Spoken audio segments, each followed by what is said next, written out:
PM Modi देश को एक बड़ी सौगात देने जा रहे हैं।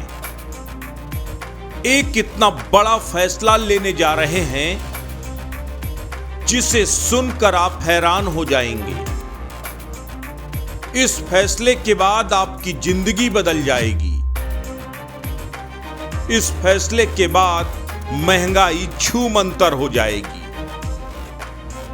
और देश में पेट्रोल 33 रुपए और शराब 17 रुपए सस्ती हो जाएगी। बस इंतजार कीजिए, आज की रात ये कत्ल की रात है। अगली रात से पहले आपको सबसे बड़ी खुशखबरी मिलने जा रही है।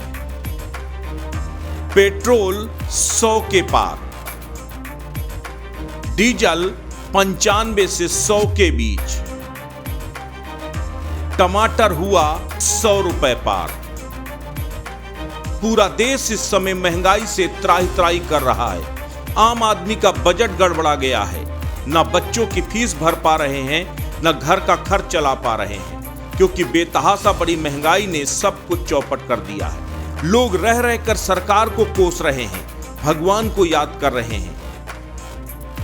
हे भगवान, कब कम करोगे महंगाई? सरकार से पूछ रहे हैं, अब तो रहम करो सरकार।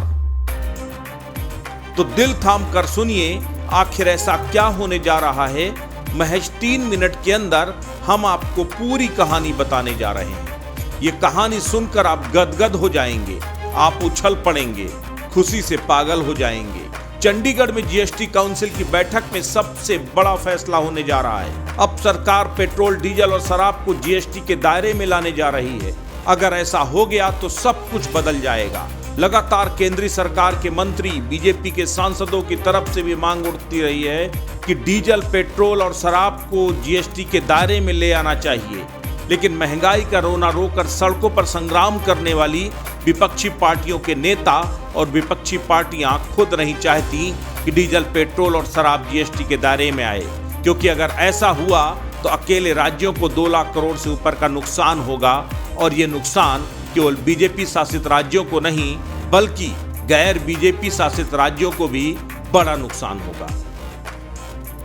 यही वजह है कि कांग्रेस शासित राज्य और अन्य बीजेपी विरोधी पार्टियां भी अपने राज्य में पेट्रोल और डीजल को जीएसटी के दायरे में लाने को तैयार नहीं है। पेट्रोल, डीजल अगर जीएसटी के दायरे में आ जाता है तो समझ लें कि किस तरह से तस्वीर बदल जाएगी। मान लीजिए 1 लीटर पेट्रोल की कीमत दिल्ली में 105 रुपए है। इसमें बेस प्राइस और भाड़ा मिलाकर पेट्रोल की कीमत बनती है 53 रुपए 28 पैसे। इनमें एक्साइज ड्यूटी यानी केंद्र सरकार का टैक्स बनता है 27 रुपए 90 पैसे। औसत डीलर कमीशन होता है 3 रुपए 78 पैसे। वैट यानी राज्य सरकार का टैक्स बनता है 20 रुपए 44 पैसे। यानी कुल मिलाकर दिल्ली में 1 लीटर पेट्रोल पर राज्य और केंद्र का मिलाकर 48 रुपए 34 पैसे टैक्स बनता है। और अगर पेट्रोल, डीजल जीएसटी के दायरे में आ गए तो 28% के स्लैब में आएंगे। ऐसे में 48 रुपए 34 पैसे की जगह टैक्स के रूप में केवल 14 रुपए 91 पैसे लिए जा सकेंगे। यानी पेट्रोल की कीमत हो जाएगी 71 रुपए 97 पैसे, सब मिलाकर 33 रुपए सस्ता। कुछ इसी तरह की कहानी शराब की भी है। अभी औसतन एक राज्य में 900 रुपए की कीमत तक की विदेशी शराब जो भारत में बनती है उसमें 35% टैक्स और 900 रुपए से ज्यादा की कीमत की भारत में बनी विदेशी शराब पर 45 रुपए का टैक्स लगता है। ऐसे में 100 रुपए की बोतल में 45 रुपए टैक्स के तौर पर लिया जाता है। अगर यही जीएसटी के दायरे में आ गया तो सीधे तौर पर 28% के स्लैब में आ जाएगा। यानी 100 रुपए की बियर में 17 रुपए कम हो जाएंगे।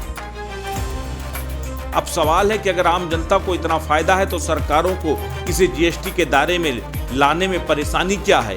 तो हम आपको बताते हैं कि परेशानी दरअसल है क्या।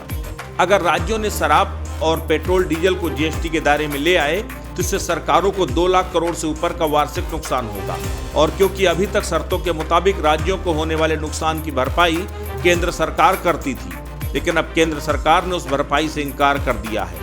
ऐसे में राज्य सरकारें पेट्रोल, डीजल और शराब को जीएसटी के दायरे में लाने को तैयार नहीं है। बावजूद इसके इस बार सरकार गंभीर है।